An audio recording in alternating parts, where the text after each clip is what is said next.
Norbert Grüttmann. Norbert heißt sie, Grüttmann ist bös mit mir. Ich versteh ihm nicht. Er ist so ein von den Lüd, die jümmers utdeelt, man partout nix instecken kann. Kennt ihr auch so'n Lüd? Jümmers ein grotes Snut, wenn sie über anders einmal losladen könnt, aber beleidigt Leberwurst, wenn sie selbst mal eins wat afkriegt. Hossi ha mir anerletzt vertellt, wat he Opa worn wär. Sin Jungen ha noch 9 Wochen heel stolz zu ihm mein. Kiek mal, Vater, uns lüt Jung sieht meist so ut as ich, so as sin Vater.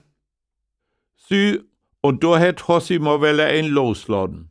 He ha min Smusern zu ihm meint. Jung, do denkt die man nix bi. Dat was ich doch mit de Tietweller zurecht. Gestern het Hossi mi nu vertellt, dat sin Söhn mit em bös grantig wär. He ha ihm sogar ein Halfidiot nömt. Muss die nix bedenken, hab ich da ihm sech.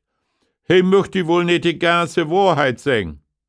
Nur se mi bös.